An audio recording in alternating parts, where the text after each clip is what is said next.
Hey guys, tonight we're not stepping into the mind of a philosopher. We're stepping onto a battlefield, but not the kind with choreographed duels, slow-motion horse charges, or conveniently clean armor. No, tonight we dive into the real thing: mud, confusion, panic, sweat, and steel.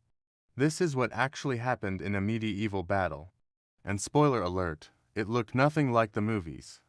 So, before you get comfortable, take a moment to like the video and subscribe, but only if you genuinely enjoy what I do here. And let me know in the comments where you're retuning in from and what time it is for you.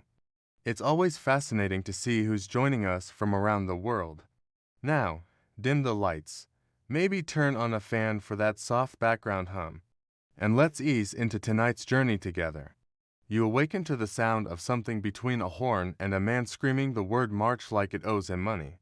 There is no snooze button, there is no mattress. There is only the damp cold earth and the deep spiritual ache of having slept in your armor. You try to stretch, but immediately regret it. Your chainmail has become one with your body like a clingy X around you. A dozen other soldiers are waking up, each with the same look of regret and trench foot. One guy is still asleep with his head on a helmet full of rainwater. Another is trying to pull a slug out of his boot with a dagger. You're not sure if you should eat breakfast or apologize to your organs in advance.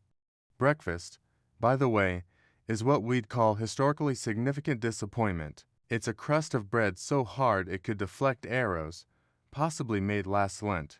You chew slowly, not because you're savoring it, but because your jaw is still sore from yesterday's feast, which included meat of questionable origin and something that may have once been a vegetable.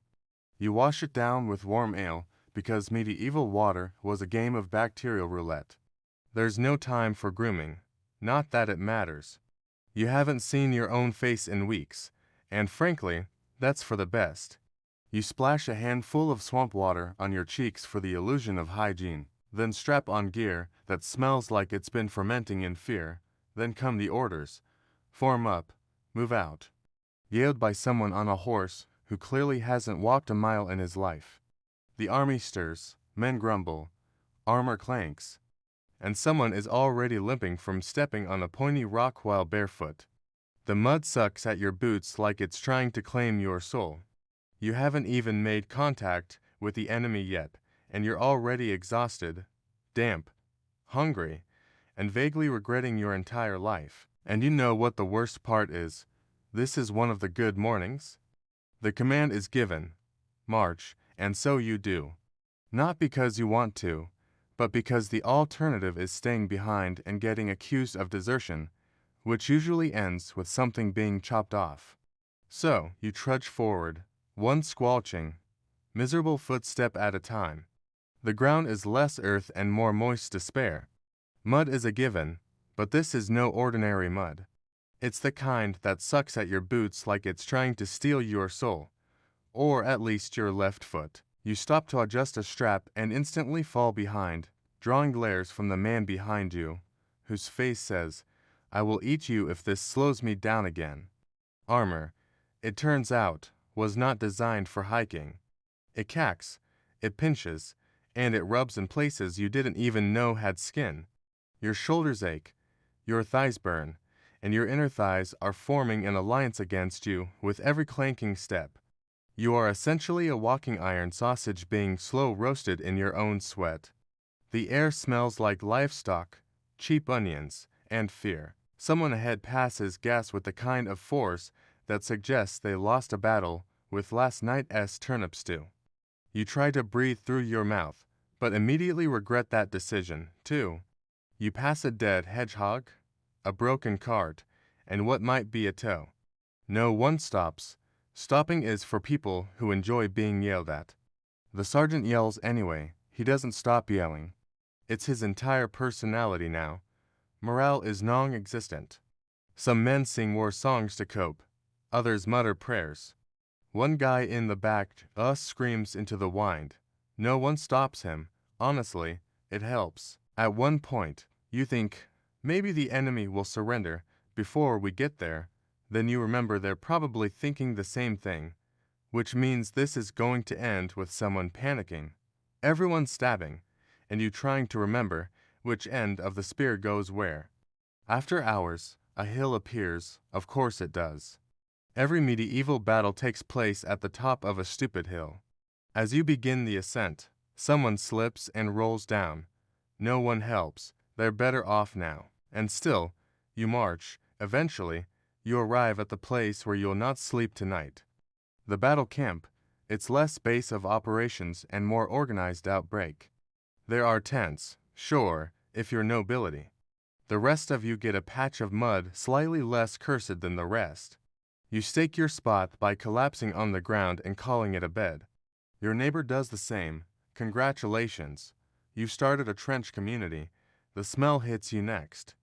A horrifying cocktail of wet wool, unwashed bodies, fermented boots, and whatever is rotting near the food cart. There's a buzz in the air. Not excitement, just flies. Thousands of them. Some of them have names now. You've made peace with that. Then there's the latrine. And by latrine, we mean a shallow hole in the ground that was dug in haste and regret. Privacy. None. Smell. Biblical. You try not to look anyone in the eyes during your visit. Everyone's dignity has already fled. You're handed a bowl of stew. It's gray. That's the only flavor. Gray. You ask what's in it, and the cook makes eye contact for 5 uncomfortable seconds before walking away. You eat it anyway because you're starving, and you hope whatever meat is in there didn't have a name 2 hours ago. Some men are sharpening weapons. Others are playing dice. A few are praying very loudly, not out of devotion, but to make sure everyone sees that they're praying, just in case God's offering extra protection to the dramatic ones. Then there's the sounds. Hacking coughs, distant weeping, a man singing off-key about bread, and somewhere someone trying to play a lute like it's a weapon. You hear a night bark and order. He's clean. He smells like lavender. You hate him instantly. Night falls. You curl up in your damp cloak, lying next to a guy who snores like he swallowed a donkey. You try to sleep, but your brain is too busy imagining all the ways you could die tomorrow or tonight if that goat kicks you in your ribs again. And as you finally start to doze, a voice yells from the distance, "Form up at sunrise." Fantastic, another beautiful morning awaits.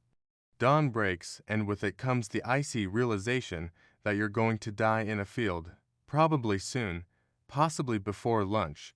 You haven't even brushed your teeth. Not that you have a toothbrush or any teeth worth saving. Trumpets sound, men groan. You crawl out of your damp cocoon of lice-infested wool to find your comrades already pretending to be motivated. You line up because standing in rows makes people feel slightly more in control of impending doom. It's a lie, but it's one you can shuffle into with numb feet and questionable bowel control. And then he appears, the noble commander, a man wearing polished armor so clean it's practically glowing. He's got that energy only people who've never been punched in the face tend to have. He surveys the troops like a disappointed parent who just found out he joined the losing side in a tavern brawl. He clears his throat. Everyone braces. It begins. Men, today we fight for glory. Pause for effect. Someone near you coughs up something alive. For our king, our lands, our honor. The crowd murmurs, mostly from stomach cramps, not patriotism. Look to your brothers. Look to your steel.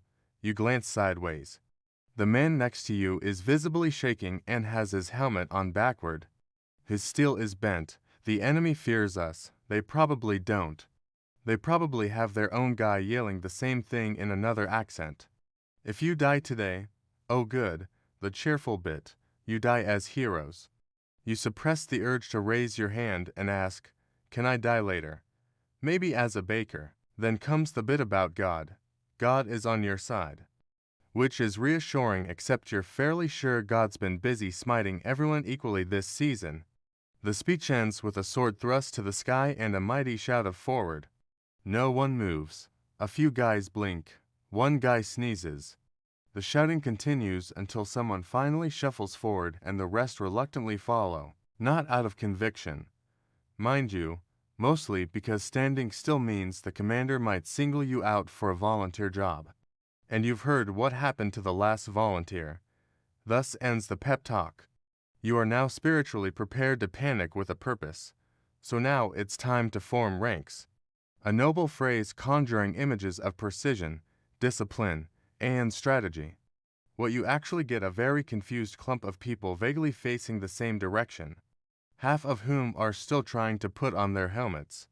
Some are holding weapons they just picked up 5 minutes ago. One guy is gripping a pitchfork. You're pretty sure he's just here by accident. Your sergeant, who was probably a pig farmer 3 years ago, starts barking numbers. No one knows what they mean, but everyone nods as if they understand. Front line shield wall, he screams. Second line pikes forward. You do as instructed, even though the guy in front of you has his shield upside down and is using it to itch his back. To your left is a guy with a spear twice his height who keeps poking people unintentionally. To your right is a man humming a battle hymn that may or may not just be green sleeves with different lyrics. Directly behind you is someone breathing like he's been practicing dramatic dying noises in advance. You suspect he might not even be wounded, just ready. The cavalry is off to one side, horses pouring the ground dramatically, knights sitting tall and pristine in full plate armor that costs more than your entire village. They look majestic. You, meanwhile, are standing in borrowed boots and chain mail that smells like someone died in it, probably because someone did. There's a sudden order to move forward and tighten the line. This is easier said than done when every second man is stepping on someone else's foot and the mud is threatening to swallow small soldiers whole. Your feet slide. Someone elbows you. Your shield is backwards now, and you don't have the emotional energy to fix it. Then comes the drum beat. A slow, ominous thud that tells everyone it's about to start. Men start whispering prayers. One man starts quietly sobbing. You pretend not to notice, mostly because you're busy making your own peace with mortality. You take a deep breath, raise your weapon, and try not to pass out. This is it. You're ready. Well, as ready as anyone in a crooked line of terrified peasants can be. Just when the formations start looking somewhat believable, meaning no one is actively walking in the wrong direction, the sky betrays you. It begins with a sound, a soft, distant whoosh that becomes a collective whisper of doom. Then the shouting starts, shields up. You scramble to obey, though someone nearby is still trying to figure out which end of the shield is up. A moment later, the sky darkens, not with clouds, but with hundreds of tiny death sticks launched from the enemy's side with alarming enthusiasm. And then they fall. The arrows rain down with all the mercy of an angry god having a very bad day. The manto rows ahead of you drops instantly, an arrow sticking out of his shoulder like a forgotten quill. Someone screams. Someone else curses in Latin. Or maybe he was just sneezing. It's hard to tell through the panic. Here's what the movies don't show. Arrows don't glide gracefully into targets like ballerinas with sharp toes. They thud, crack, stick, and occasionally bounce off armor before embedding themselves in things not meant to be pierced, like feet, thighs, and whatever counts, emotional stability. You try to shrink behind your shield, which suddenly feels far too small and alarmingly homemade. An arrow clatters off it with a metallic clang, and you immediately decide that this shield is now your best friend. You mentally name it Gerald. You whisper promises to Gerald that if you survive, you'll never talk badly about its lopsided shape again. To your left, someone is cursing the archers. To your right, someone is being cursed, mostly because he forgot to duck. Behind you, a man is yelling that he's hit, though you strongly suspect he's just trying to get out of what's coming next. Then the second volley comes. At this point, any illusion of calm has evaporated. Veterans crouch low and mumble mantras. New recruits cry openly. One guy just lies down and pretends to be dead. Not a terrible strategy, honestly. Eventually, the sky clears. You're alive. Gerald did good. But now the real horror begins. Close combat. which means it's time to get very sweaty, very loud, and probably stabbed. There's no countdown, no dramatic drum roll, no theatrical charge like in the songs. One moment you're trembling in your half-formed line, and the next all hell breaks loose. It starts with a surge. Your side moves forward, not so much with courage as with the reluctant momentum of men who know their lines be trampled if they hesitate. Someone ahead of you yells something inspiring, promptly trips and gets stepped on. You don't stop to help, not because you're cruel, but because you're fairly certain you'll join him if you do. And then you hit literally, there's a collision. You slam into another human being like a sack of potatoes colliding with a sack of potatoes wearing sharp objects. Forget fancy sword play. This is not a dance. This is a meat blender. You swing your weapon, maybe a sword, maybe an axe, maybe just a glorified kitchen tool. You don't aim, you don't have time, you flail. You hear metal crash against metal, wood shatter, men grunt, and someone nearby repeatedly yelling like it's a war chant. The fighting is close, intimate, really. You are now deeply aware of the smell of the enemy, sweat, fear, and onions. There is no such thing as personal space, there is only panic. At one point, you step downward and hope it wasn't your own foot. Your helmet fogs up, you can't see, you can't breathe.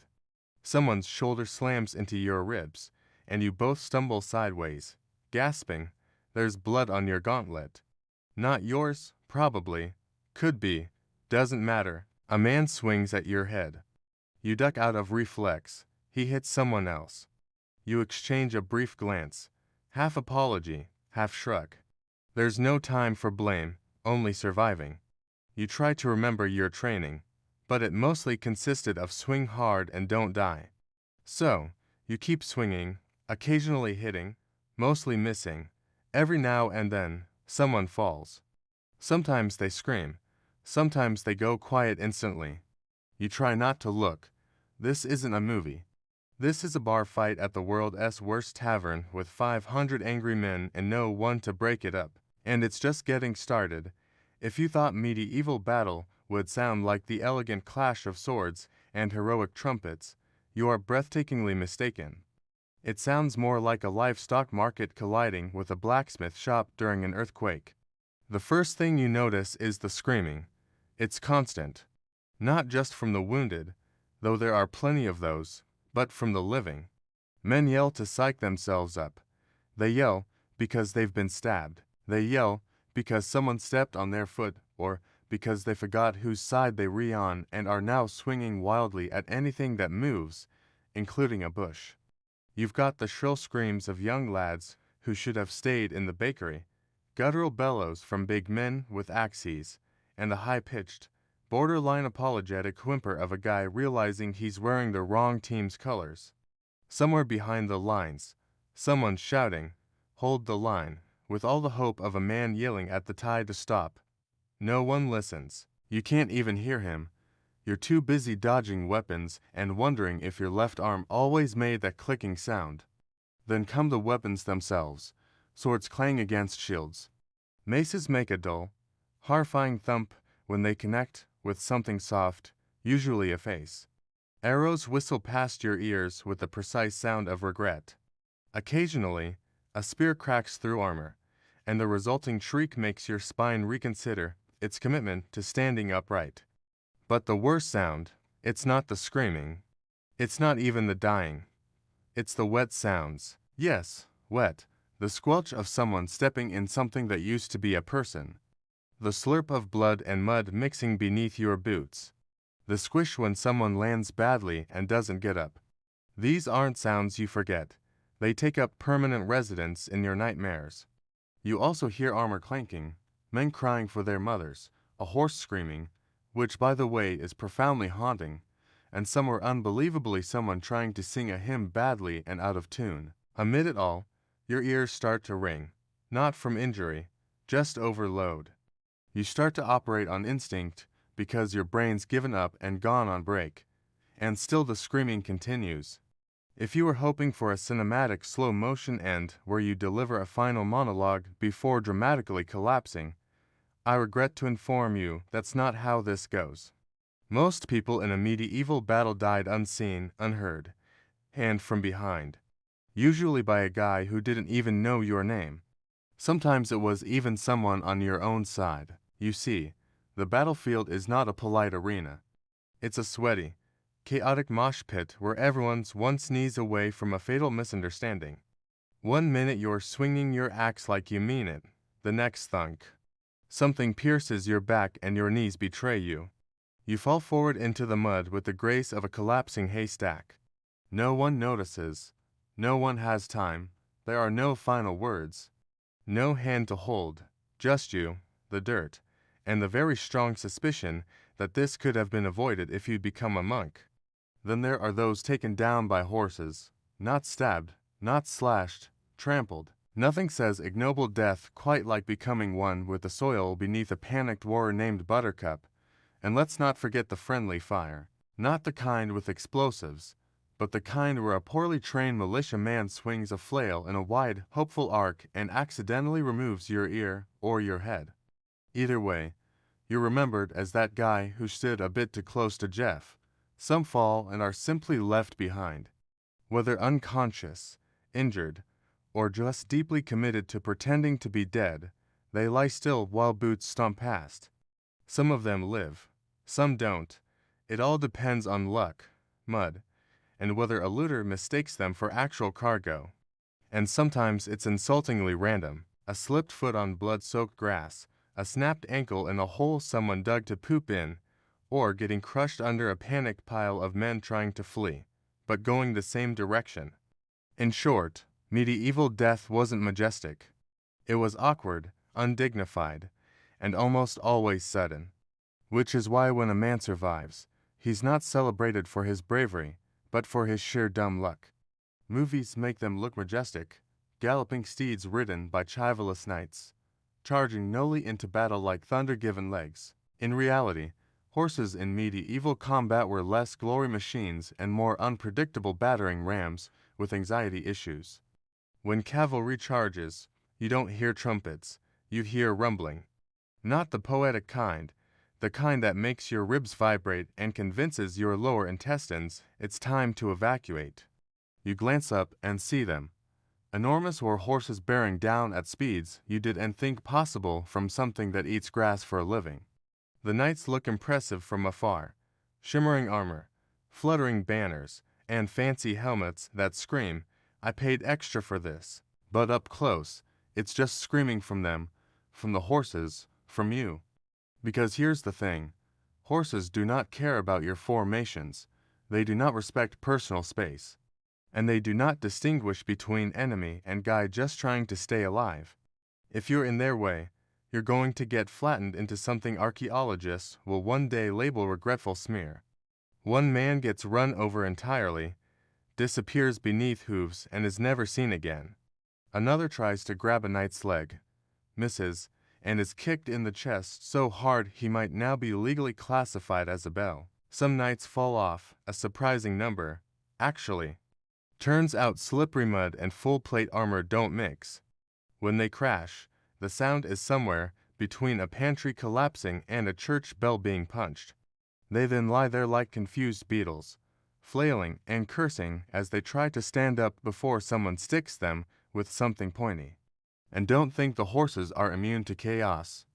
One rears up dramatically, gets spooked by a flag, and bolts in the wrong direction, dragging its rider toward the latrines. Another simply refuses to move at all, which results in a shouting match between knight and horse that everyone awkwardly ignores. For infantry, there's only one rule: don't be under the horse. It's a rule everyone learns quickly, often the hard way. By the end, horses are blooded, men are scattered, and whatever formation existed is now a tragic memory. And the cavalry, they'll probably do it all again tomorrow. At some point in the battle, after the arrows, after the screaming, after you've been accidentally elbowed by at least 3 people on your own side, you fall. It might be from a shove or tripping over a severed limb or slipping on the world's sickest combination of blood, bile, and someone's recently spilled breakfast. Doesn't matter how it happens, You're down? And in medieval battle, falling down is not part of the choreography. It's a decision point. You now have about 3 seconds to make a very important choice. Get up and maybe die, or stay down and maybe die. Getting up is bold, noble, even also incredibly dangerous, because standing up in a battlefield means becoming a very obvious, very upright target in a sea of distractions. You might get speared just for trying. Worse, you might get trampled by your own side, who now view you as battlefield floor texture. On the other hand, staying down ain't exactly safe either. People fall on you. Horses stomp near you. Looters occasionally poke the bodies to see if they're dead or just trying really hard. And if someone figures out you're faking, they might get annoyed and fix the situation permanently. Still, many choose the dead possum method. Lie still, breathe shallow, and pray nobody steps on your spine. You listen to the chaos swirl around you, steel hitting steel, men crying out. The unmistakable wet splat of something ending poorly nearby. A man drops next to you. He doesn't move. You try not to look, and sometimes it works.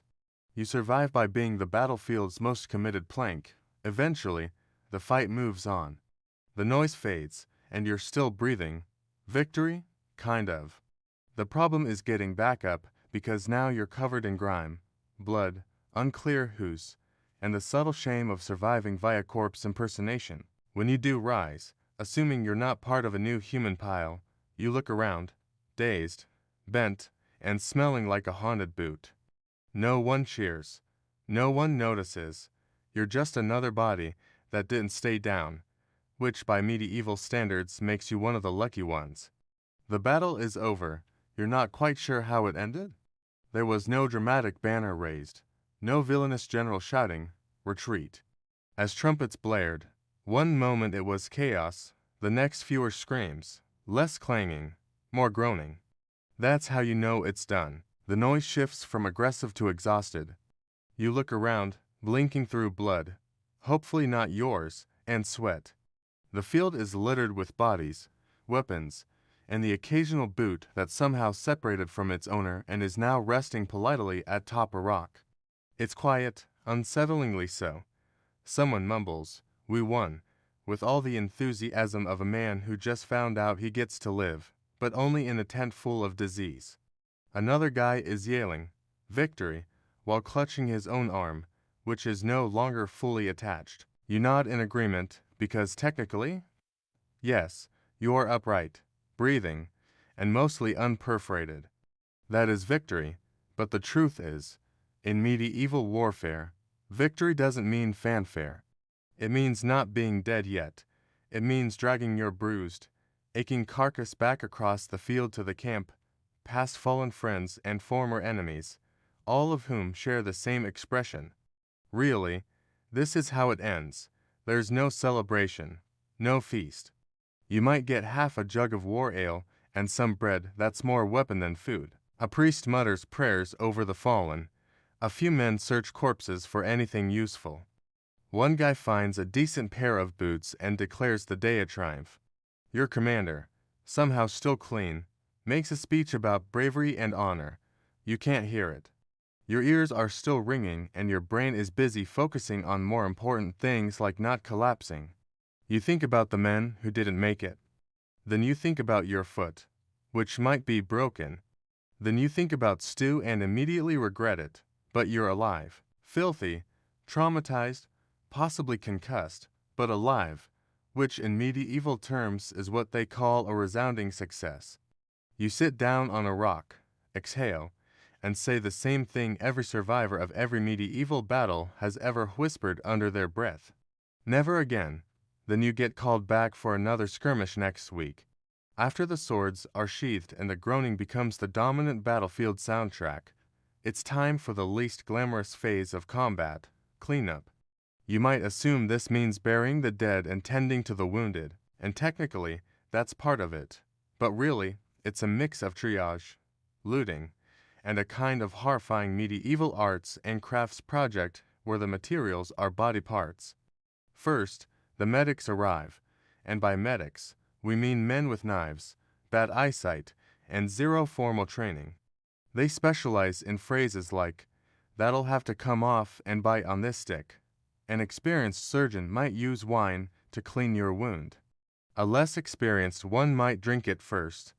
You sit down with a sword gash on your thigh and the vague hope that it's not fatal. The barber surgeon, yes, the guy who normally trims beards, takes one look and says, "We'll see."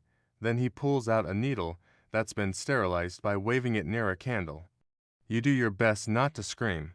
You fail loudly. Meanwhile, bodies are being dragged into haphazard piles. Some are covered, most aren't. You recognize a face or two, but you don't linger. The smell is turning spiritual. Flies arrive en masse, excited for the all-you-can-eat buffet. One lands on your open wound. You swat it, then realize that's probably the cleanest thing you'll experience today. Other soldiers are salvaging equipment, which is a polite word for looting. They rummage through corpses for swords, helmets, shoes, anything not nailed down or still twitching. You don't judge. You do the same. You need new boots, and Gregor doesn't need his anymore. Sorry, Gregor. Some men dig shallow graves. Others light PS. One guy just sits quietly with a blank stare and a javelin still sticking out of his arm. You try to offer help. He declines. "It's mine now," he mutters. Wounds are bandaged. Some reopen 5 minutes later. Infection likely. Amputation probable. Death optional depending on how lucky you feel and whether the flies take an interest. By nightfall, the battlefield has quieted. The living stumble back to camp, covered in mud, blood, and a growing suspicion that the worst is still ahead. And technically, they're right, you survived. Technically, you've stumbled off the battlefield with all your limbs and just enough brain function to recognize your own boots, which may or may not have belonged to someone else this morning. Now, it's time to rest, and by rest, we mean collapse somewhere vaguely dry and try not to cry. Back in camp, everything smells worse. Somehow the scent of sweat, blood, bad stew, and cooked horse lingers in the air like a curse no one's brave enough to name. You find your spot, a patch of earth less swampy than the rest, and lie down with the grace of a dropped sack of onions. Around you, wounded men groan. Some scream. One sings badly. Another one prays to at least 3 different gods just to be safe. A soldier nearby is cleaning his blade with his shirt. He's still wearing it. The cook is ladling out what might be food. You approach and receive something in a bowl that is legally not soup, but emotionally still counts. It has the consistency of regret and the color of don't ask. You eat it. You have no shame left. That was lost somewhere between the 5th arrow volley and watching a man get slapped to death by a disoriented war horse. You try to sleep. It doesn't work. You're too sore, too, and the guy next to you has started snoring with the intensity of a church organ falling down a hill. You shift positions 12 times and end up slightly wetter than when you started. You stare at the stars and wonder what you did wrong in a past life to deserve this one.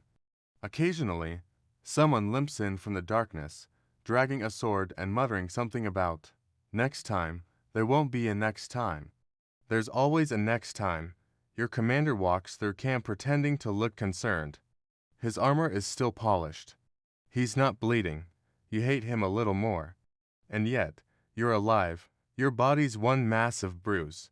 Your brain feels like it's been boiled in onion ale. But you made it.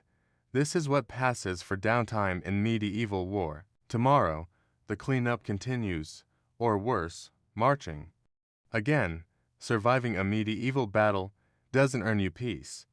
What it does earn you is a seat around the fire, a lukewarm mug of something vaguely alcoholic, and the right to start rewriting history before your bruises even finish forming.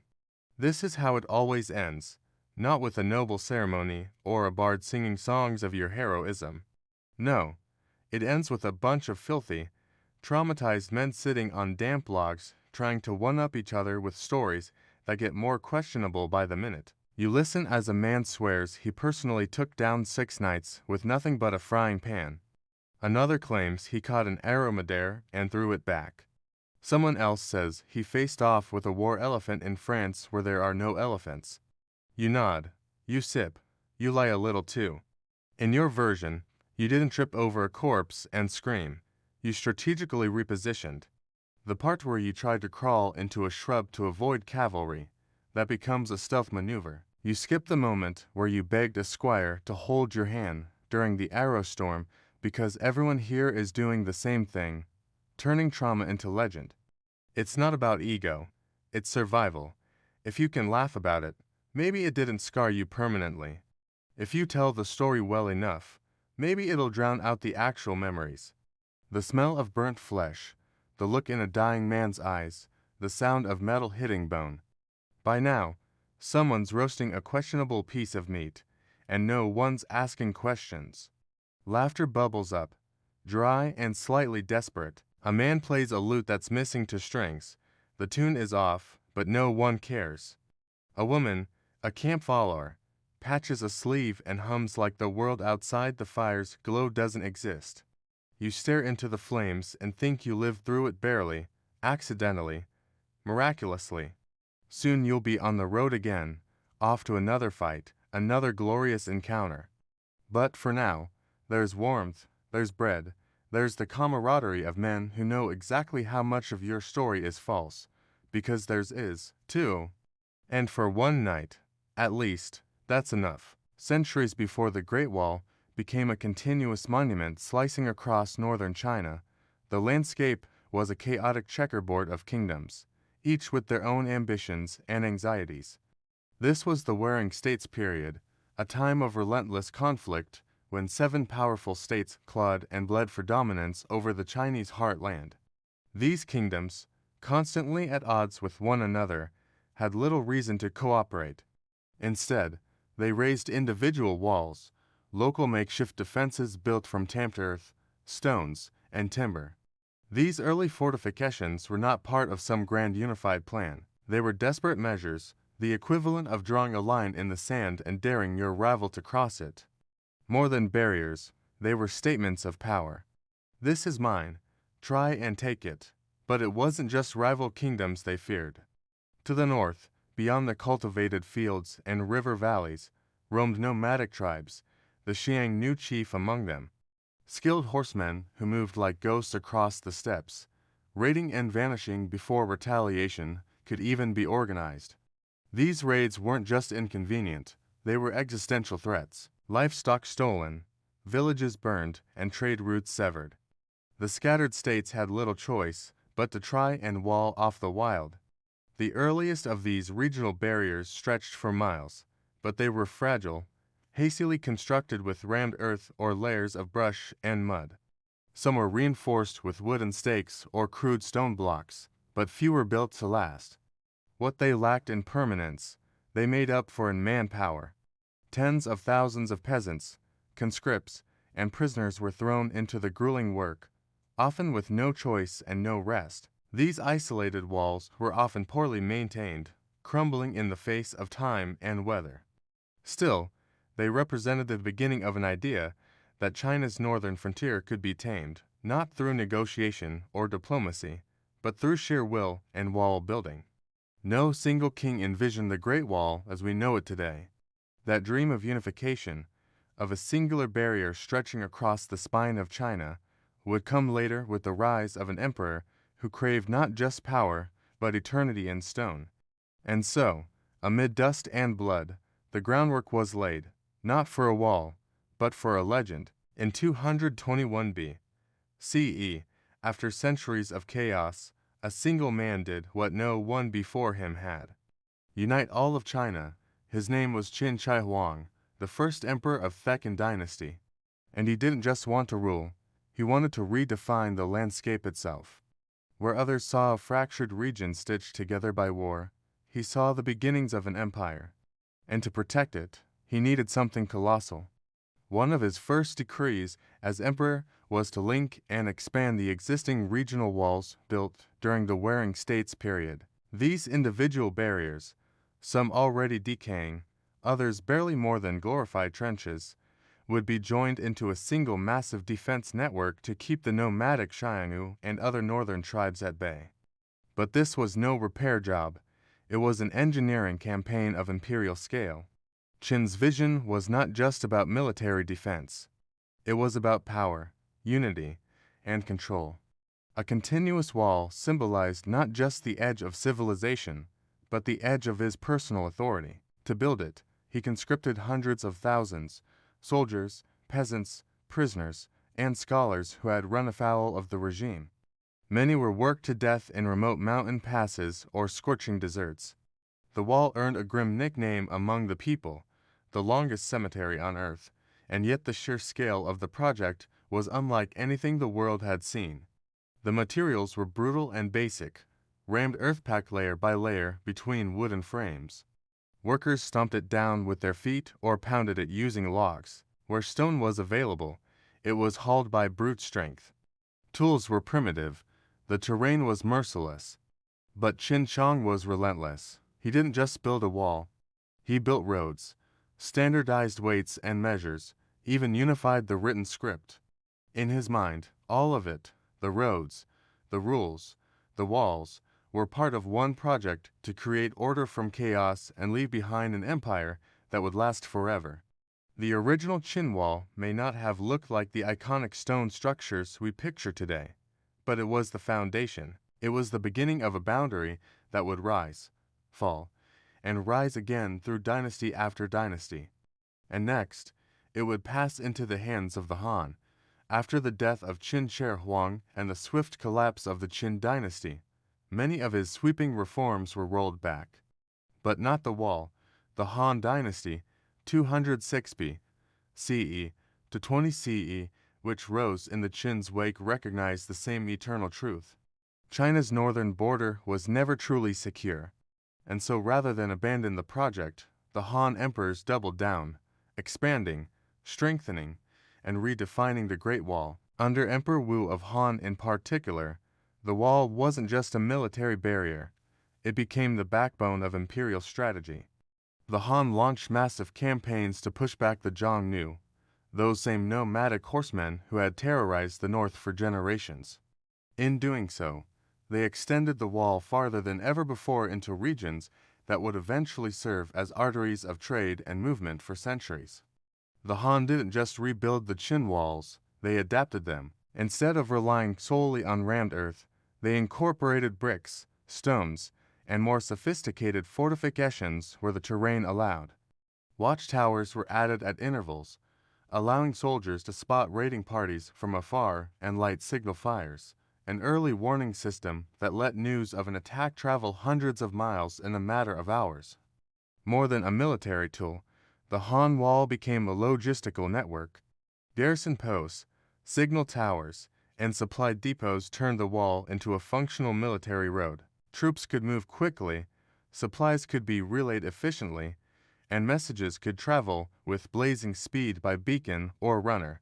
The Great Wall had become more than a line. It was now a living system of defense. Life along the Han Wall was harsh, but not forgotten.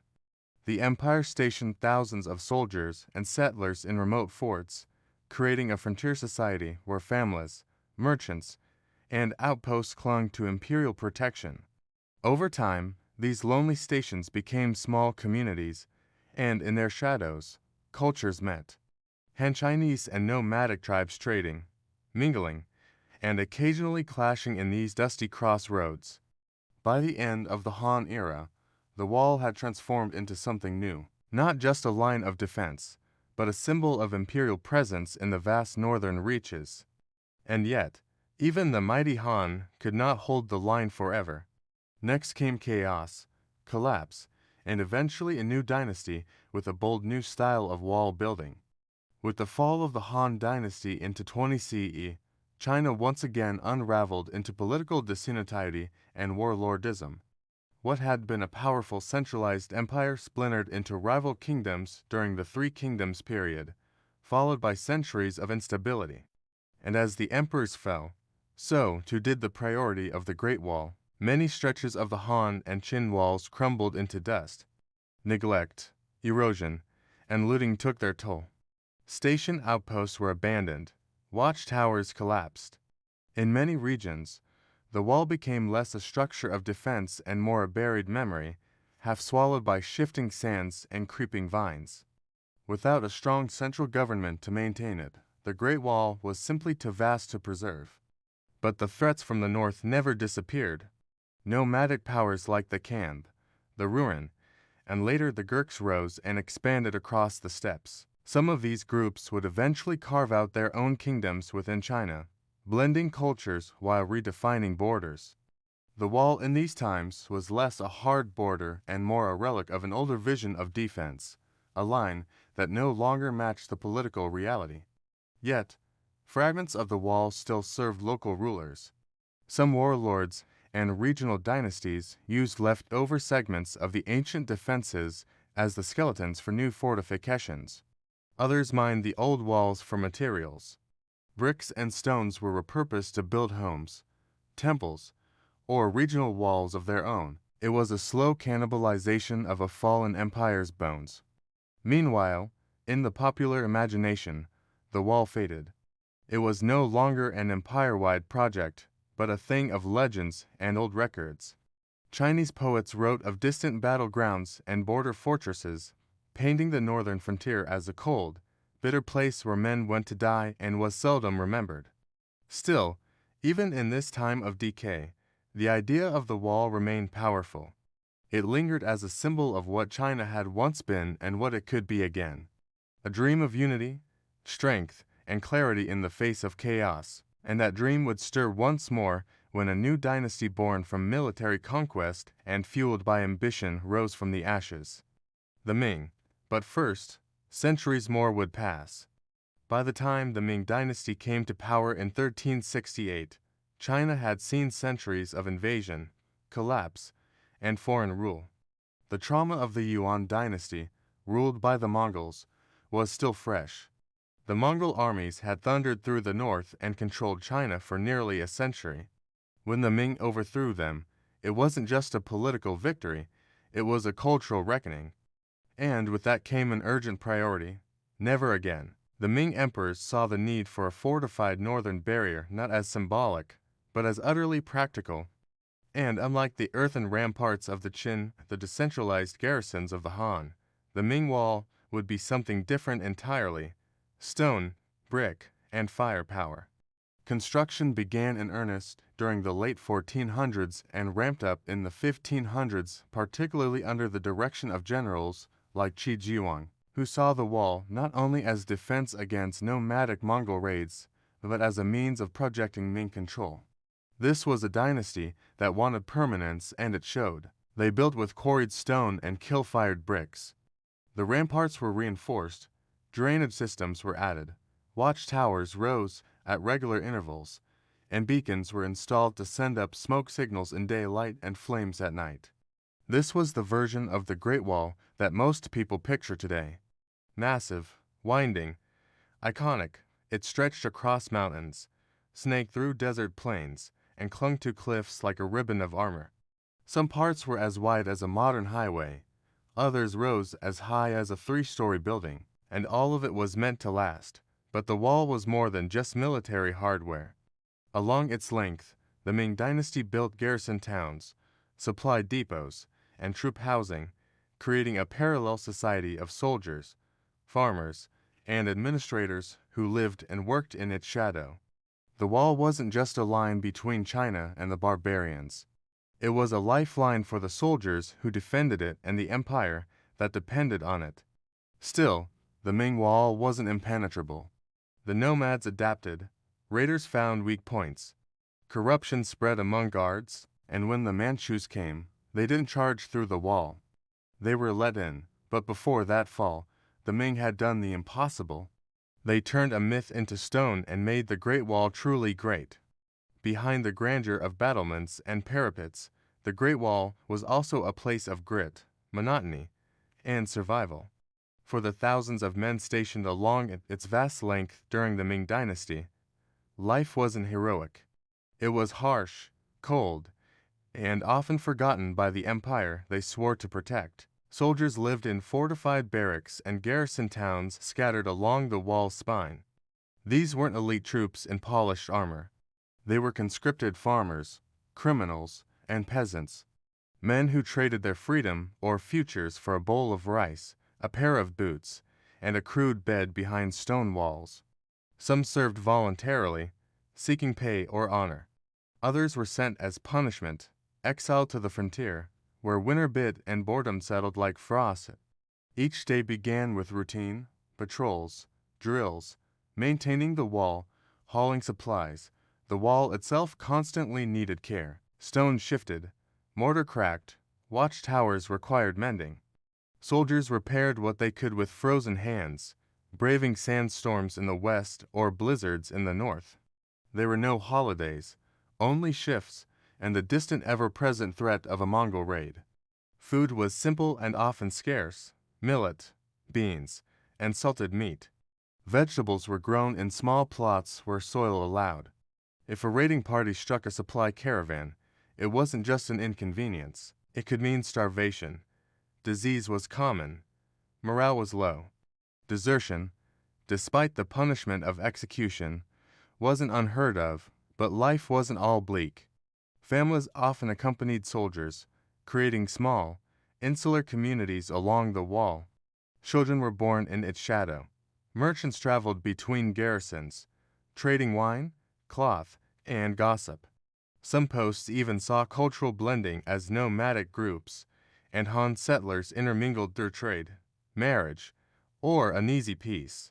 Then there were the beacon keepers, stationed at isolated towers far from any garrison, their job to watch the horizon, a column of smoke by day, a fire by night. That was the signal, fast, simple, and terrifying. These men lived alone or in pairs, surrounded by nothing but silence and sky. To live on the Great Wall was to exist between worlds, between empire and wilderness, between myth and reality. These were the invisible lives that kept the wall standing. Not emperors, not generals, just ordinary people with calloused hands and cold feet. And yet, for all their effort, the wall could not hold forever. For centuries, the Great Wall stood as the ultimate symbol of Chinese strength, unyielding stone against shifting sands, empire against the unknown. But walls, no matter how high or thick, are only as strong as the people guarding them. And in the 1600s, that strength cracked, not from an outside charge, but from within. By the late Ming dynasty, corruption had spread like rot through the imperial system. Troop salaries were delayed or stolen, supplies vanished before reaching garrisons. The once disciplined soldiers manning the wall were now underpaid, underfed, and overworked. Morale plummeted. Many garrisons turned to smuggling and local trade to survive, often working with the very steppe nomads they were supposed to repel. It was in this weakened state that the Ming faced their greatest threat yet, the Manchus, a rising power from the northeast. Unlike earlier nomadic tribes, the Manchus were organized, politically savvy, and just as determined to rule as any Chinese dynasty. They didn't need to storm the wall with fire and fury. All they needed was an open gate. That gate came in 1644 when a Ming general named Wu Sanongui made a decision that would change history. Faced with a peasant rebellion that had already seized Beijing and with his own forces outmatched, Wu opened the Shanghai Pass, one of the most critical entries through the wall to the Manchu army. He hoped they would help suppress the rebellion. Instead, they took the capital and founded a new dynasty, Theking. In one stroke, the Great Wall's entire purpose collapsed. It had not been conquered. It had been bypassed, betrayed by those it was meant to protect. The wall could not defend against shifting loyalties, desperation, or political convenience. Under Theking, the Great Wall faded from strategic importance. The empire expanded deep into the north, pushing past the barrier that once marked the edge of civilization. The wall was no longer a frontier. It was a relic, a memory of a different world. And so the Great Wall, which had taken centuries to build, was rendered obsolete in a single moment of human error. No breach, no siege, just a key in the wrong hands. But legends rarely die so easily. After the Manchus took power and Theking dynasty expanded China's borders well beyond the wall, the once mighty fortification began to fade. Not with a crash, but with a whisper. It was no longer a military necessity. Trade routes bypassed it. New fortresses were built deeper into the frontier. The Great Wall, that colossal symbol of imperial resolve, simply became irrelevant. Without purpose, maintenance ceased. The garrisons emptied. Watchtowers were left to crumble. Local villages scavenged its bricks to build homes, wells, and pig pens. In some places, entire stretches were dismantled stone by stone, not out of malice, but practicality. Why quarry new material when the old wall sat unused? In deserts, sand slowly swallowed sections of it. In the mountains, roots split stones apart, rains washed away mortar. Centuries of storms, earthquakes, and time turned once grand battlements into lopsided ridges and forgotten humps on the horizon. Travelers and poets still spoke of its grandeur, but few cared to visit. For most of Thekking dynasty, the wall was a monument to a bygone age, respected, but rarely maintained. It wasn't until the 19th and early 20th centuries, as China struggled with foreign invasion, civil war, and modernization, that the wall began to re-emerge in the national consciousness.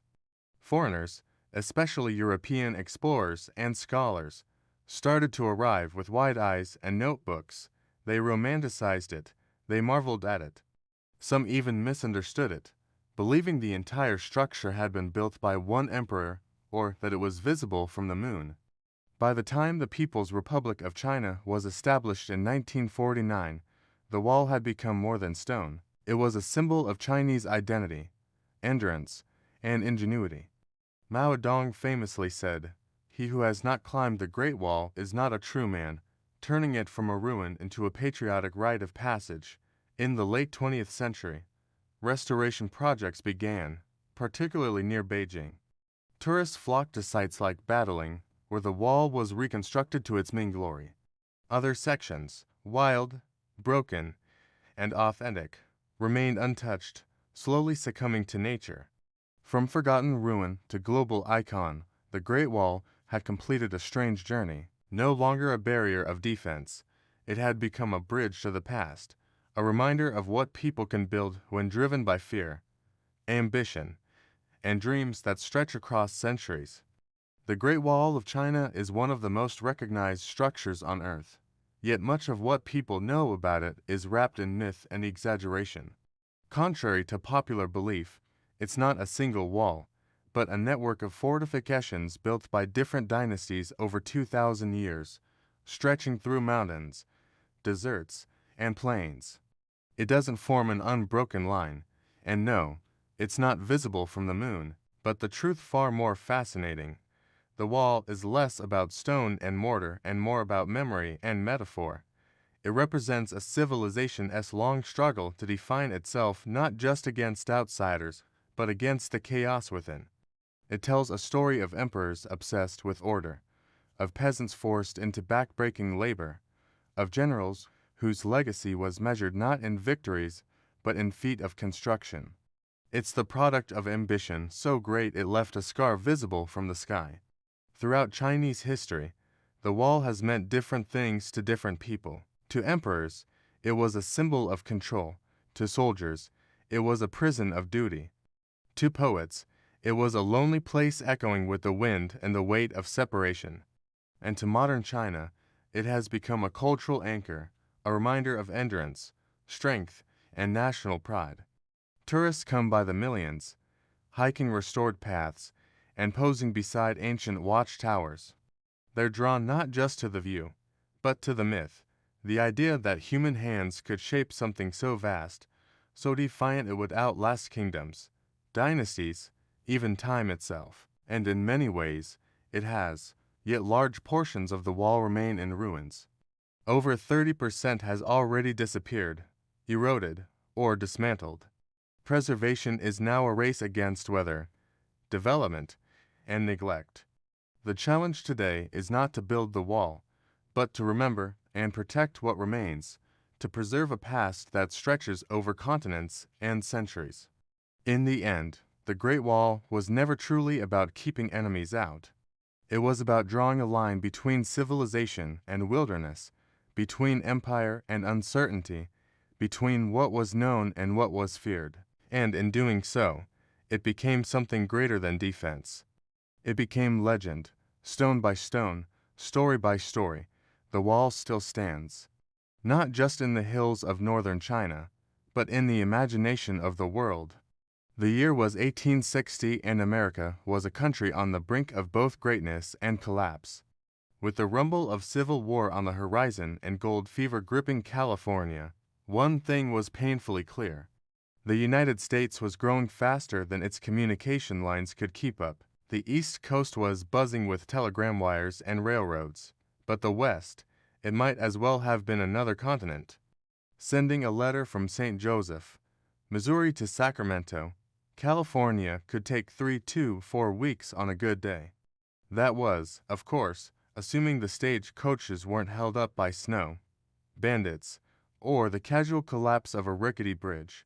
And in a country obsessed with manifest destiny, waiting a month to hear if your shipment of gold had made it, or whether Lincoln had been nominated was unacceptable. The government had tried alternatives, steamships around Cape Horn or via the Panama Isthmus, both risky, expensive, and painfully slow. But the West needed real-time updates, not news that was already outdated by the time it arrived. What the country needed was speed, and preferably something that didn't involve a 6-month cruise around South America. Enter the Pony Express, a bold, reckless, and some might say wildly impractical idea. The concept was simple. Put a chain of young, lightweight riders on horseback, racing day and night across nearly 2,000 meters of rugged terrain. Relay stations would be placed every 10, 15 meters, fresh horses swapped in minutes, and no one stopped. Rain, snow, or arrows be damned, letters would now travel from Missouri to California in under 10 days. It sounded crazy, but then again, so did building a transcontinental railroad. And look how that turned out. This wasn't just about delivering mail. It was about proving that the American frontier could be conquered with grit, courage, and a lot of saddle saws. It was about shrinking a sprawling, chaotic country into something that felt just a little more connected. And at the center of it all stood a ragtag team of businessmen, teenage riders, and weary station masters about to make history on horseback. But as fast as it rose, the Pony Express would soon find itself racing against something it couldn't outrun, the speed of light itself. The brains behind the Pony Express weren't wild cowboys or government officials.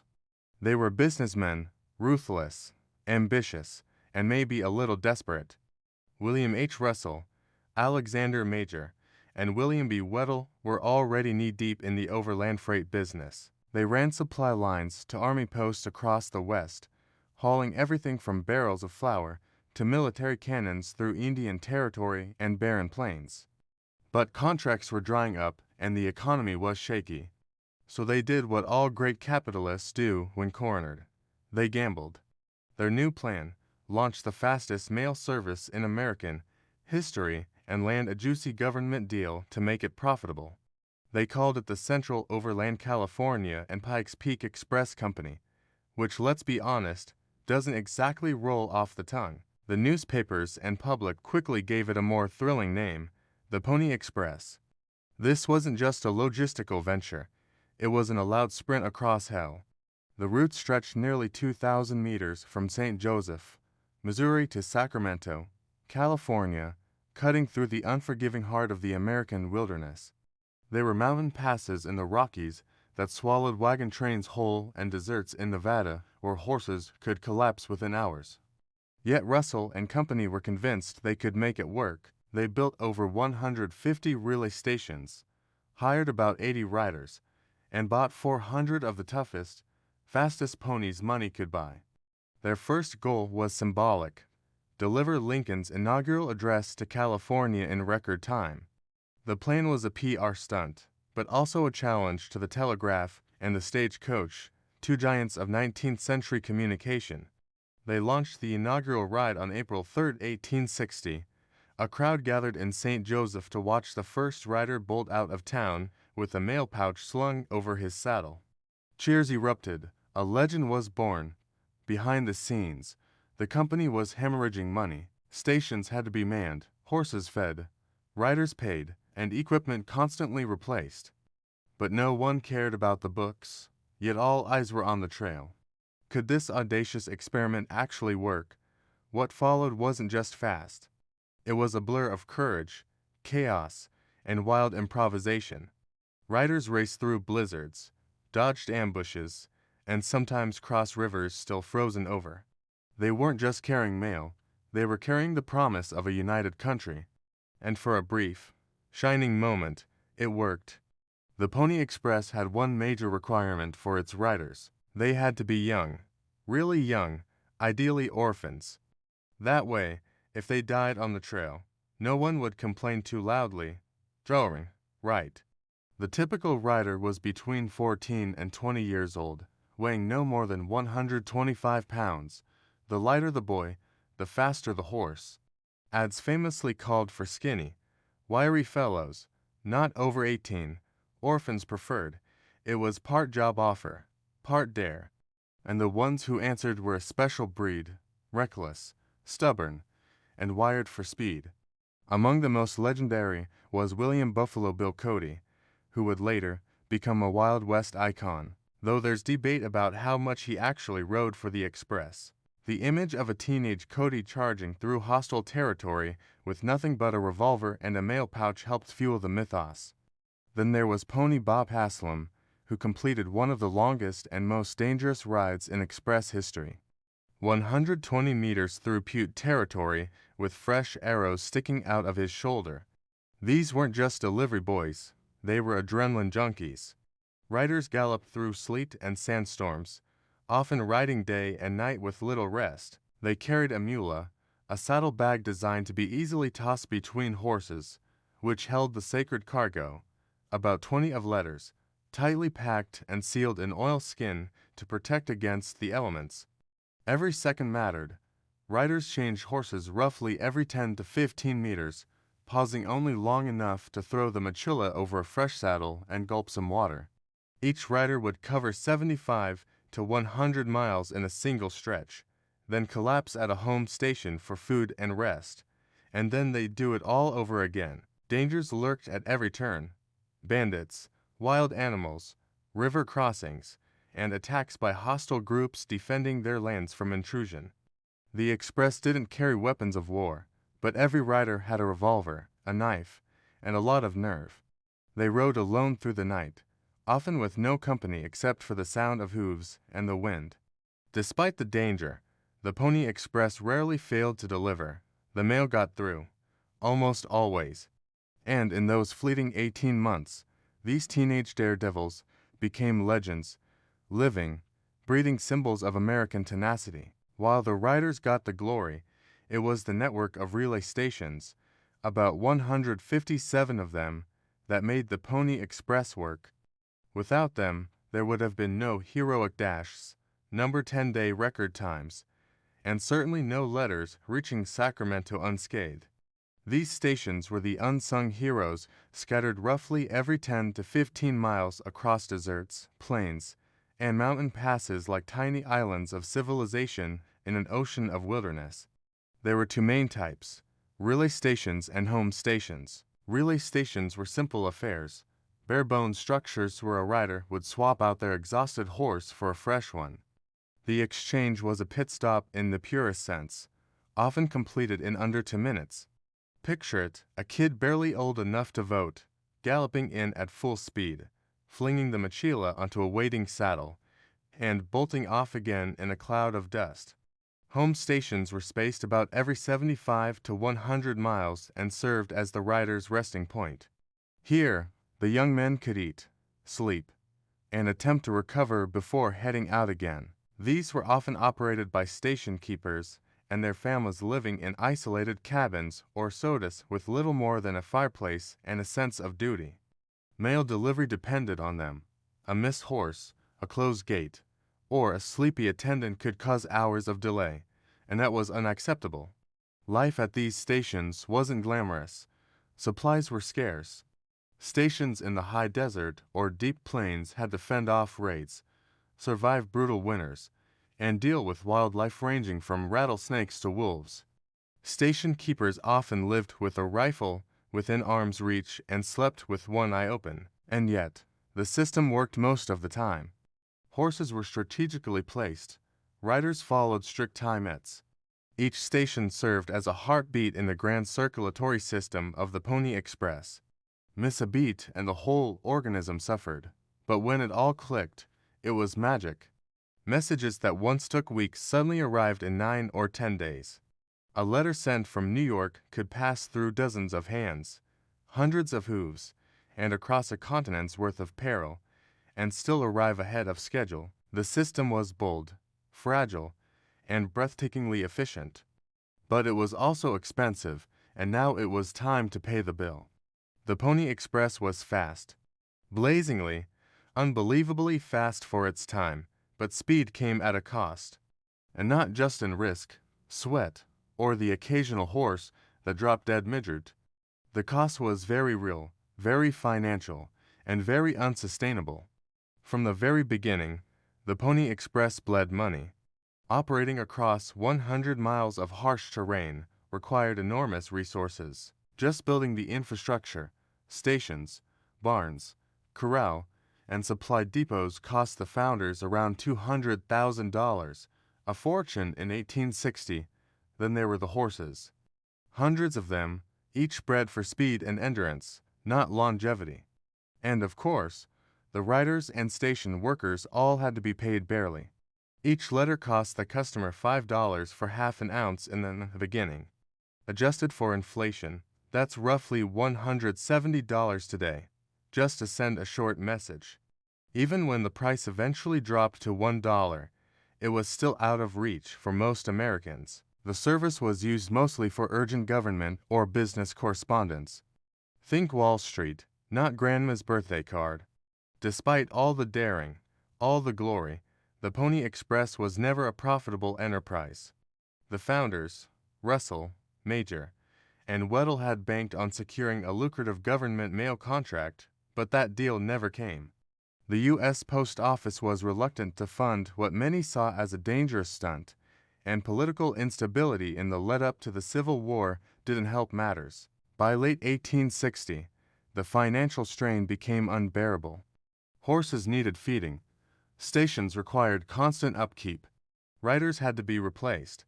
And all of this was funded out of pocket. Worse, the public perception of the Express, a kind of romantic adventure, masked the brutal reality. It was a logistical nightmare running on borrowed time.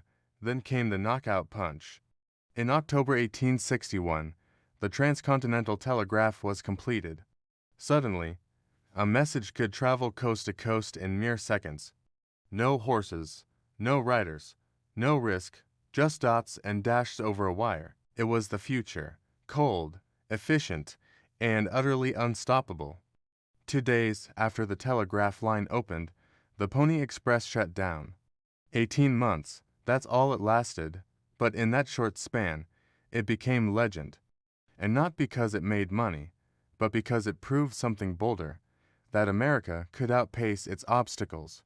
On October 24, 1861, a tiny but deafening allusion clicked into place across America. The final link of the transcontinental telegraph was completed, connecting the East Coast with the West for the first time in history by wire. With that one moment, the very thing the Pony Express had been designed to solve, speedy cross-country communication, was rendered obsolete. Messages that once took 10 days by horse could now be transmitted in minutes. It wasn't glamorous. There were no charging stallions or heroic riders racing through blizzards. Just trained telegraph operators tapping out Morse code into buzzing machines. But it worked, and it worked better than anyone expected. For the Pony Express, it was like trying to outrun lightning. You could be the fastest courier alive, but you couldn't beat the raw efficiency of electricity traveling down a copper wire. 2 days after that telegraph line was completed, the Pony Express officially folded. No dramatic finale, no farewell ride, just silence. Ironically, the same silence left behind the last Morse signal went out each night. For Russell, Major, and Waddell, it was financial disaster. They had poured everything into the business, hoping to secure that elusive government contract, but the government, now enamored with the telegraph, saw little use for a horse-based mail system. The company was dissolved, its assets sold off, and its founders faded into bankruptcy or obscurity. And yet, for all its speed and progress, the telegraph didn't inspire the same kind of emotional resonance. You couldn't paint it in heroic brushstrokes. There were no ballads about clicking dots and dashes. The Pony Express, despite its failure, had the better story. Its writers became legends. Their exploits were retold in dime novels, stage plays, and eventually Western films. Even Buffalo Bill, whose actual involvement with the Express was likely exaggerated, built an entire career on the back of that legend, touring the world as a symbol of Wild West courage. So, while the Telegraph won the race, the Pony Express won the myth. It represented a final gasp of old-world adventure before America truly became wired, mechanized, and modern. Though the Pony Express galloped into history in just 18 months, its legend would outlive its brief lifespan by more than a century. Almost immediately after it shut down, writers, journalists, and showmen began turning it into myth, a romantic tale of danger, speed, and rugged American spirit. The truth was already impressive, but truth wasn't enough. The public wanted something larger than life, so stories began to stretch. Writers were said to outrun native raiders, leap across canyons, and survive days without water. Historians raised an eyebrow. Readers, they bought the dime novels by the wagon load. No one capitalized on this better than Buffalo Bill Cody, though his actual time with the Pony Express remains murky. If it happened at all, Cody saw an opportunity. In his Traveling Wild West show, Cody reenacted thrilling Pony Express rides before cheering crowds in Europe and across the United States. Kids grew up idolizing the image of the lone rider braving the wilderness, a sack of urgent letters slung across his back. By the late 19th century, the Pony Express had become more than a failed mail service. It had become a national symbol of frontier bravery, of manifest destiny, of a time when a single teenager on a Mustang could carry the weight of the nation's communication on his shoulders. Towns along the original route started commemorating the stations. Statues were built, plaques were placed, in St. Joseph, Missouri, and Sacramento, California. Historical markers proudly declared, "Here began the Pony Express." School children were taught about the riders like they were founding fathers on horseback. And Hollywood, of course, came galloping in. Silent films, TV shows, and westerns featured exaggerated but lovable versions of the Express, often ignoring how brutal, short-lived, and economically disastrous the real thing had been. Still, the romantic appeal endured, and maybe it's because the Pony Express tapped into something timeless. The idea that sheer determination and grit could overcome impossible odds, that youth and courage still mattered, that in the face of technology there was still space for the human spirit to shine, if only briefly. So even as the telegraph wires hummed overhead and later telephone lines and satellites followed, the image of a young rider tearing across the plains never quite faded from the American imagination. The Pony Express didn't just deliver mail. It delivered a myth, a blueprint, a rugged silhouette of what Americans wanted to believe about themselves. In a country stitched together by ambition and risk, it became the perfect story. Bold, brief, tragic, and full of speed. At its heart, the Pony Express captured a uniquely American fantasy that one individual with enough courage and determination could carry the burden of a vast nation on their back. A teenage rider braving storms and arrows symbolized not just frontier grit, but youthful defiance against the impossible. It wasn't about efficiency, it was about heart. As the 20th century dawned and America entered the industrial age, that cowboy on a mission energy became a kind of nostalgic fuel. Railroads might have spanned a continent and telegraphs might have connected cities in milliseconds, but those machines lacked soul. The Pony Express was the last time communication felt human, urgent, and heroic. It was the last romantic gasp before wires and gears replaced muscle and sweat. Politically, the story of the Pony Express was also convenient. It painted the expansion westward as noble and exhilarating rather than messy, violent, or exploitative. Schoolbooks taught it as a triumph of courage, not a story of risky capital investment or conflict with indigenous peoples. In this way, the Pony Express helped launder the more uncomfortable parts of American expansion into a feel-good narrative.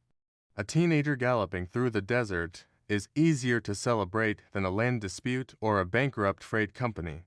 Still, that doesn't diminish its impact. It proved that the West could be connected, that distance could be conquered.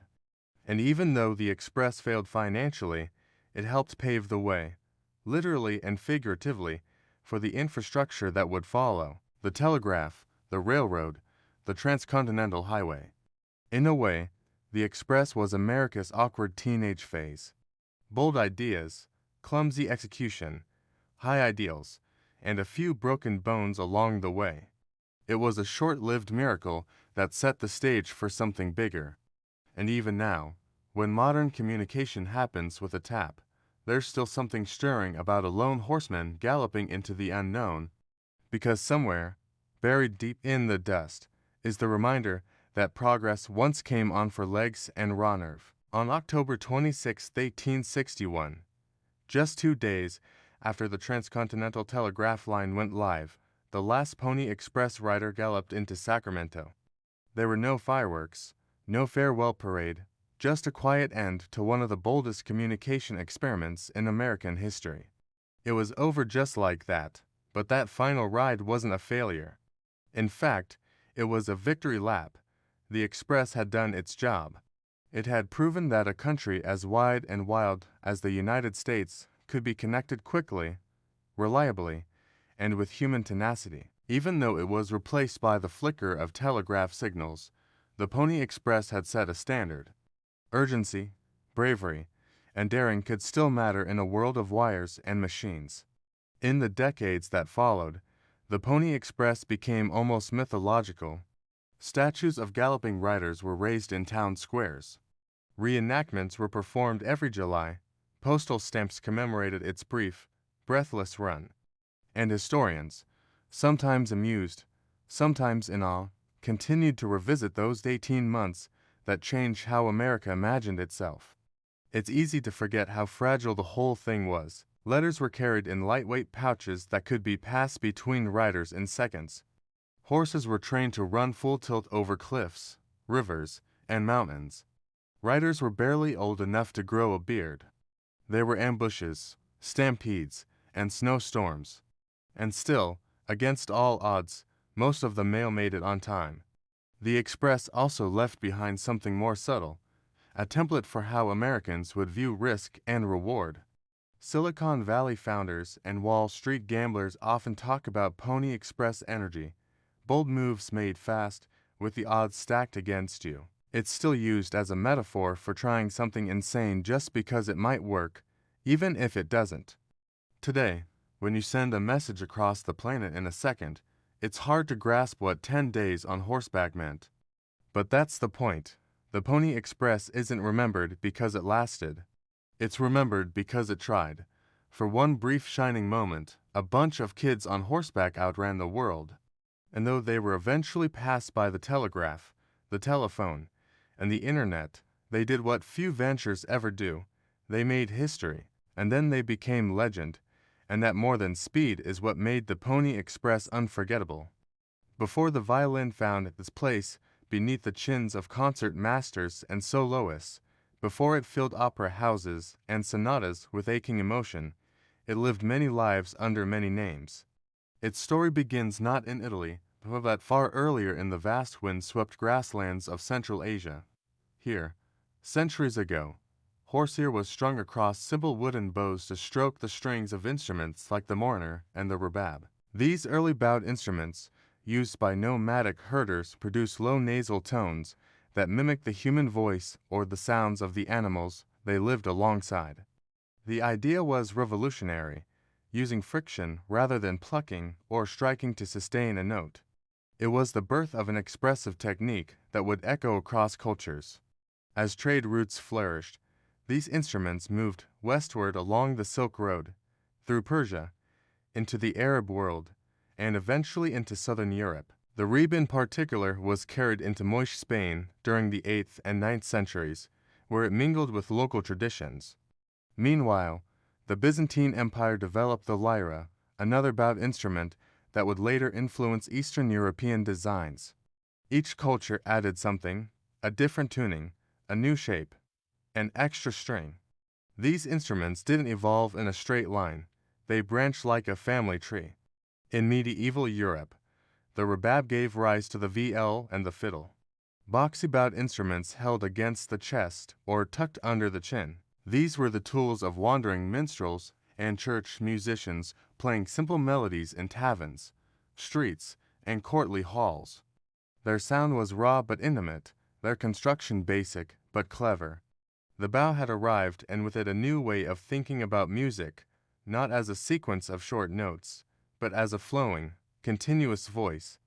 But these early fiddles were still crude compared to what was to come. Their shapes varied wildly, their tuning was inconsistent. There was no standard form, no refined soundboard, no fingerboard optimized for agility. Still, in their wavering tones and handmade quirks, the violin's soul was beginning to stir. The concept was there, the desire for something more agile, more emotional, more human. It was just waiting for the right hands in the right place at the right time. As the Middle Ages gave way to the Renaissance, Europe found itself awash in new ideas about art, science, and music. Among cathedrals and courts, a quiet transformation was taking place. The rough-honeyed fiddles, anvil of earlier centuries, were being refined not only in appearance, but in purpose. Instruments were no longer just for dancing or liturgical drones. They were becoming vehicles for expression. By the 15th century, bowed string instruments had become common throughout Western Europe. You could hear them in taverns, weddings, noble chambers, and theaters, but no two looked quite the same. The viol often had 5 strings, and its shape varied wildly from maker to maker. The lirt de braccio, an Italian favorite, had a broad body and flat bridge, making it ideal for playing chords, popular with Renaissance poets and humanists who liked their verses set to music. But despite their growing popularity, these instruments still had limitations. Their sound lacked projection, the tuning systems were unreliable. Their design was too clumsy for true virtuosity. Musicians and composers began asking for more flexibility, more range, more clarity, more responsiveness, something that could sing like a voice yet like a flute. At the same time, a quiet revolution was happening in instrument-making craftsmanship. Artisans across Italy and Germany were experimenting with curved wood, new varnishes, and more precise carving tools. They weren't just shaping wood, they were shaping resonance. Luire began to understand that the shape and thickness of the wood dramatically affected the sound it produced. Thinner tops vibrated better, rounded backs projected further. Arched bridges allowed for individual string playing. Musical tastes were evolving, too. Composers began writing more intricate parts for bowed instruments. The demand wasn't just for rhythm or harmony. It was for melody, for something lyrical and soloistic. The stage was being set for a new type of instrument to emerge, one that was compact, agile, and expressive. Europe had all the ingredients: the centuries-old lineage of bowed instruments, the artistic energy of the Renaissance, and a new class of master builders ready to carve out the future. All that was missing was someone bold enough to reimagine the instrument from the ground up. And in the small Italian town of Cremona, that someone was about to pick up a chisel. In the fertile plains of northern Italy, nestled along the Po River, lies the unassuming town of Cremona. During the 16th century, it was neither a capital nor a military power, but it was home to something else entirely, craftsmanship at its finest. This was a place where guilds of builders, artisans, and instrument makers turned wood into miracles, and it was here that the violin, as we recognize it today, was truly born. At the center of this quiet revolution stood Andrea Amati, a master luthier whose innovations would define an entire family of instruments. Building on the L. d'Abrazio and other Renaissance fiddles, Amati streamlined the body shape, refined the arched top and back, and standardized the proportions. His creations weren't experiments, they were templates. He introduced the F-shaped sound holes, which allowed better sound projection and helped stabilize the structure. His instruments were smaller, lighter, and more responsive than anything before.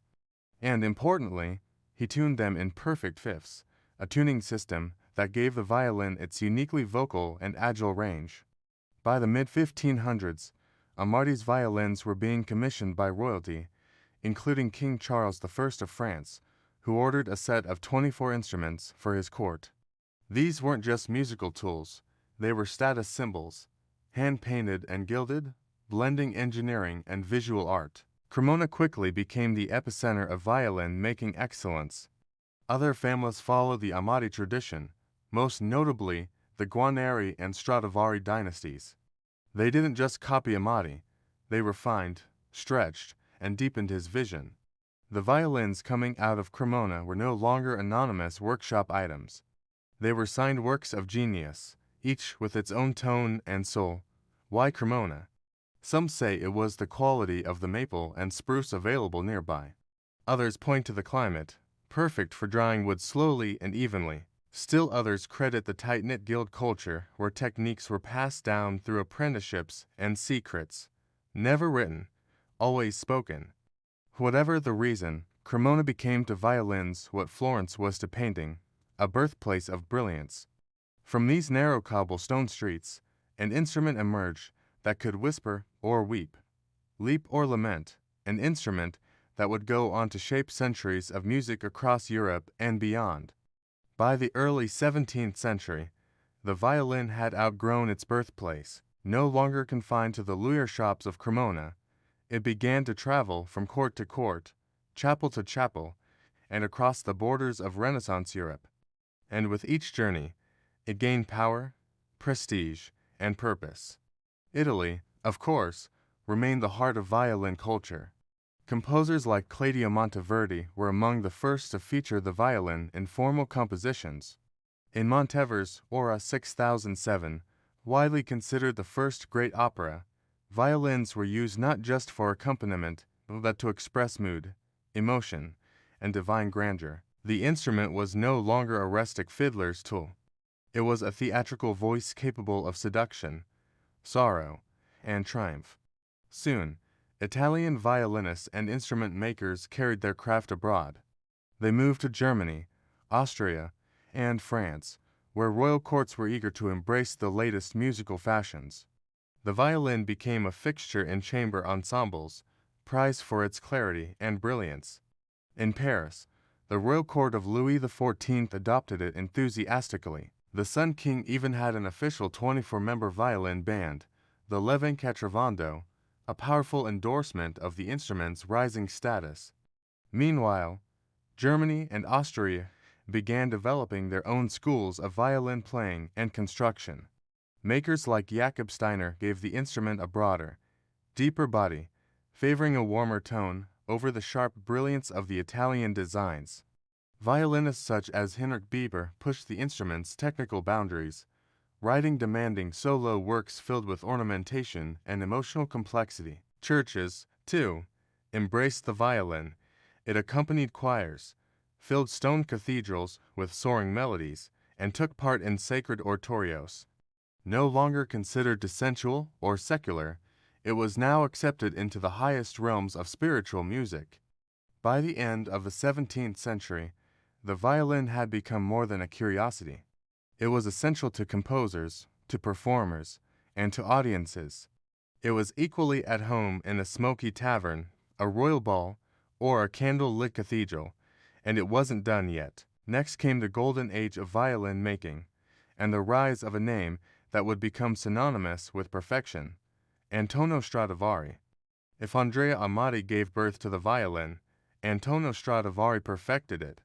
Born in Cremona in 1644, Stradivari was trained in the tradition of the Amati workshop, but he quickly moved beyond imitation. What he created in the late 17th and early 18th centuries would become the gold standard, not just of violins, but of musical craftsmanship itself. Stradivari's instruments weren't merely beautiful. They were transcendent with a keen eye for wood selection, subtle asymmetry and shaping, and a still mysterious varnish that added depth both visually and sonically. Stradivari violins possessed a tone that was clear, powerful, and hauntingly warm. They could project to the back of a concert hall, yet whisper intimately to a single listener. Stradivari built over 1,000 instruments in his lifetime: violins, violas, cellos, and even guitars.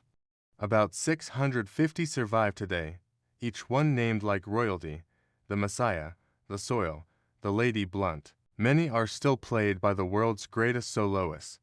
Even centuries later, their sound remains unmatched. Some scientists have tried to unlock the Stradivarius secret by scanning the wood, analyzing the varnish, or modeling the acoustics. But the truth is, no one can fully replicate what he did. What made his work so exceptional, part of it was the wood. Slow-growing alpine spruce for the top plate and flamed maple for the back aged to near perfection. But much of it was Stradivari's meticulous adjustments, minute alterations to thickness, arching, and shape that gave each instrument its unique character. During his lifetime, Stradivari's fame spread far beyond Cremona. Kings, dukes, and virtuosos sought his instruments. His workshop became legendary even after his death in 1737. Musicians regarded a Stradivarius as the ultimate prize, a tool so responsive it felt alive.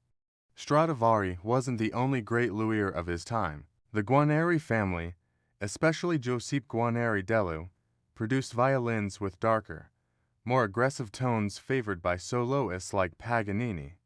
But Stradivari's name endured as a myth, his instruments like relics from a divine era of sound making. The golden age of violin making had peaked, and from this point forward, the violin would move from the hands of makers to the stage into the era of virtuosos who would stretch it and the human spirit to its limits.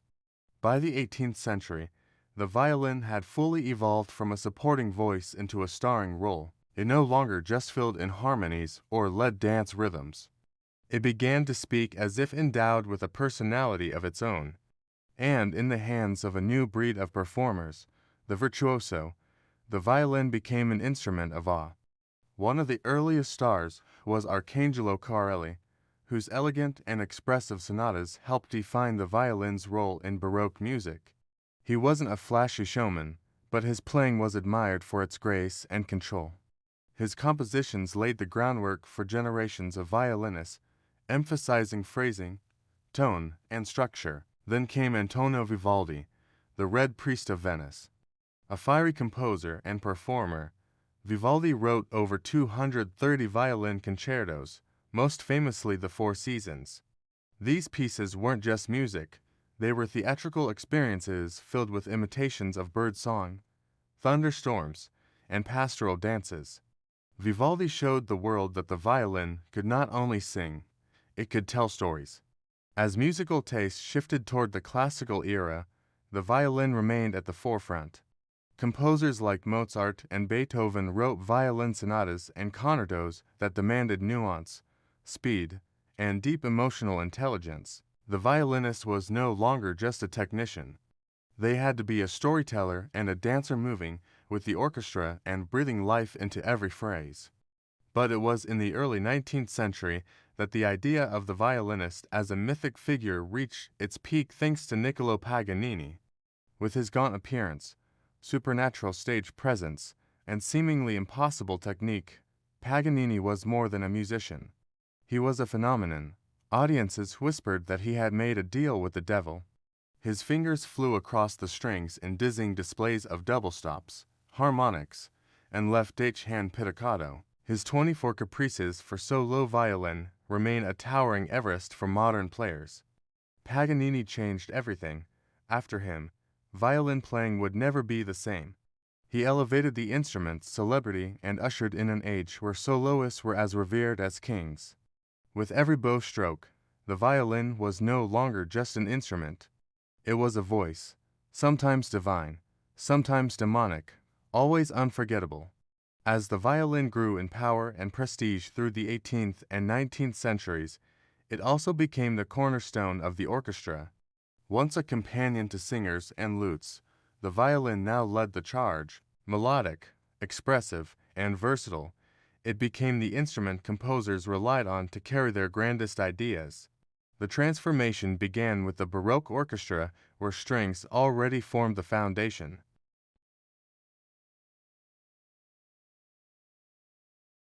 Composers like Bach and Handel gave the violin prominent roles in their concertos and orchestral suites. But it was still part of an ensemble identity. There were no massive string sections yet, just tight, intimate groups. Then came the classical era and everything expanded. Composers such as Haydn and Mozart shaped the modern symphony, and the violin took center stage. Haydn, often called the father of the symphony, built rich, balanced orchestral textures with violins as the melodic engine. Mozart went further, giving violins delicate, soaring lines and treating them with tenderness and agility. In his symphonies, the violin could be playful, tragic, or divine, all within a few measures. But it was Beethoven who truly transformed the orchestra. He expanded its size, deepened its emotional range, and placed unprecedented demands on every section, especially the strings. The first violins often carried the primary themes, while the second violins played crucial harmonic and rhythmic roles. No longer background players, they were now the narrators of symphonic drama. By the Romantic era, orchestras had ballooned in size and the violin was king. Brahms, Tchaikovsky, Dvorak and others gave the violin lush melodies and heroic passages both in symphonies and concertos.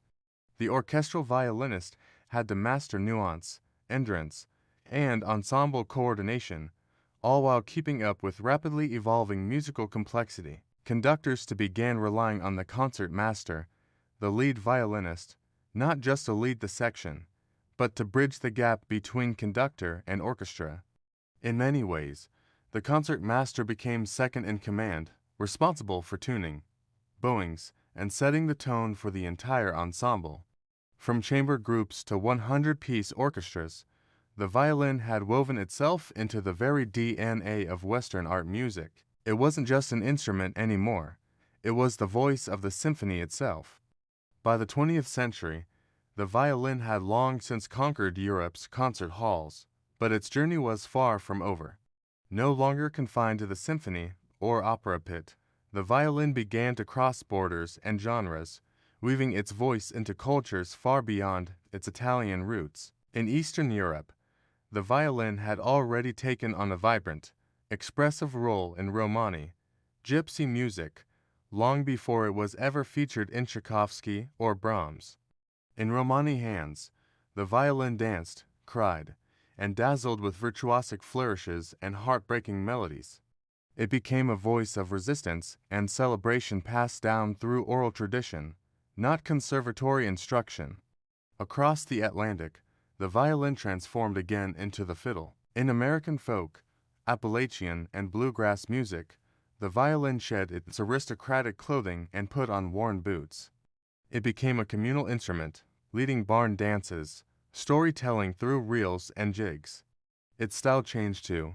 Quick rhythmic bowing, open tunings, and spontaneous improvisation took center stage. In India, the violin found an entirely new identity. Adapted into Carnatic and Hindustani classical music, it was played seated, resting on the floor, the scroll angled toward the player's ankle. Indian violinists mastered microons, slides, and ornamentations foreign to Western ears. Yet perfectly suited to raw and tala, the instrument had crossed a cultural bridge and become something uniquely Indian. Meanwhile, in Latin America, the violin flourished in mariachi bands and folk ensembles. In Argentina, it danced alongside the bandin in the smoky world of tango. In Mexico, it serenaded with soaring lines over trumpets and guitars. Everywhere it went, the violin adapted, not by dominating, but by listening and blending. Jazz took the violin yet another step forward. In the 1930s and 40s, players like Stéphane Grelli turned the instrument into a swinging, playful lead voice in the hot club of France. Later, Jean-Luc Ponty and Regina Carter redefined the violin for fusion and modern jazz, proving it could groove, bend, and improvise with the best of them. By the 21st century, the violin had become a global citizen. It could speak any musical language, classical, jazz, folk, experimental. Its voice could be lush or raw, precise or wild. And still, through every transformation, it remained unmistakably itself. In today's world, the violin stands at a fascinating crossroads, a timeless instrument in a rapidly changing age. It still holds its throne in orchestras, concert halls, and conservatories. Yet, it also thrives in genres and places the old masters could never have imagined. Its voice, haunting, human, endlessly adaptable, continues to echo across continents and cultures. In classical music, the violin remains essential. Young prodigies dazzle on global stages, playing concertos written centuries ago with fresh emotion and technical brilliance. International competitions like the Queen Elizabeth or the Menuhin launch careers and keep the classical tradition alive and fiercely competitive. But there's a shift happening. More players are challenging tradition, pushing the boundaries of what the violin can be. Contemporary composers are writing for the violin in new ways, using extended techniques, electronics, loops, and non-Western tunings. The violin isn't just singing anymore, it's scratching, whispering, shrieking, tapping. It can mimic machines, birds, or pure chaos. In the hands of boundary pushers like Hilary Hahn, Patricia Kapachinskaya, and Curtis Stewart, the violin becomes a laboratory of sound. Meanwhile, technology is reshaping how we interact with the instrument. Electric violins, once a novelty, are now common in pop, rock, and experimental music. Artists like Lindsey Stirling blend choreography, EDM, and cinematic themes into viral violin performances that reach millions online. It's a reminder that the instrument's appeal isn't just sonic. Its visual, emotional, personal, education, too, is evolving. With YouTube tutorials, online master classes, and digital sheet music, the violin is more accessible than ever. A student in Nairobi or Limmer can learn from a Juilliard professor with the tap of a screen. But alongside this democratization comes a challenge: how to preserve depth and discipline in a world obsessed with speed. Still, through all the noise, the violin endures. Why? Because it is and always has been an extension of the human voice. It cries like we do, it sings like we wish we could. And whether it's played on a creaky stage, a subway platform, or in front of 10 million subscribers, the violin still has the power to stop time, if only for a moment. Delicate yet defiant, ancient yet evolving, the violin isn't just an instrument. It's a storyteller, and its story is still being written.